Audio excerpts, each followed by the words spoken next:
నమస్తే. మీరు చూస్తున్నారు జీఆర్‌పీ కుర్రోడ్ యూట్యూబ్ ఛానల్. ఈనాటి కథ పేరు 'తొందరపాటు'.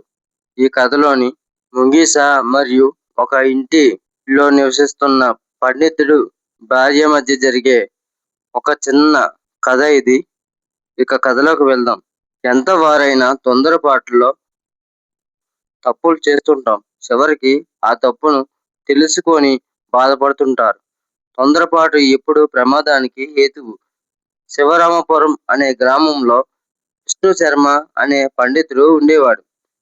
అతని ఇంటి పెరటిలో ఉన్న కుంకుడు చెట్టు కింద కలుగు చేసుకుని ఒక ముంగిస ఉండేది. అది విష్ణు శర్మ భార్య పడేసిన చెద్దన్నం తిని జీవిస్తూ ఉండేది. ఒకరోజు విష్ణు శర్మ పక్క ఊరిలో జరుగుతున్న పురాణ మహోత్సవాల్లో పాల్గొనేందుకు వెళ్ళాడు. ముంగిస ఇంట్లోకి వచ్చి సరాసరి మధ్య గదిలోనికి వెళ్ళి తలుపు మూల చల్లగా ఉండటంతో పడుకుంది. అదే గదిలో విష్ణు శర్మ ఏడాది పిల్లాడు ఉయ్యాలలో నిద్రపోతున్నాడు. విష్ణు శర్మ భార్య వంటగదిలో పనిపాటు చేసుకుంటుంది. ఎక్కడి నుంచి వచ్చిందో గాని ఓ పాము ఇంటి పైకప్పులోకి చేరింది. అక్కడ నుంచి ఉయ్యాల మీదకు నెమ్మదిగా ఉయ్యాలలో పడుకున్న పిల్లాడి వైపు రాసాగింది. అదే సమయంలో కళ్ళు తెరిచిన ముంగిస ఉయ్యాల వైపు చూసి పాముని గమనించింది. ఇన్నాళ్ళ నుంచి తనకి అన్నం పెడుతున్న అన్నపూర్ణ లాంటి విష్ణు శర్మ భార్య రుణం తీర్చుకునే అవకాశం దొరికింది అనుకుంటూ అది ఎగిరి పాముని పట్టుకొని కిందకు దూకింది. పాము ముంగిస మధ్య పోరాటం మొదలైంది. చివరికి ముంగిస పాముని చంపింది.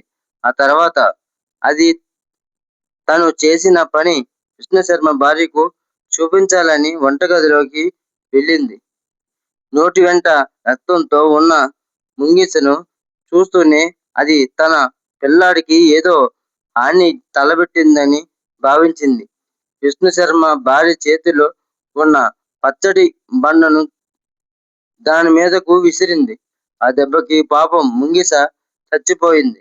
ఆ తర్వాత వచ్చి ఉయ్యాలలో బాబు క్షేమంగా ఉండటం చూసి విష్ణు శర్మ భార్య పక్కనే చచ్చిపడి ఉన్న పాముని చూసి జరిగిన విషయం అర్థం చేసుకుంది.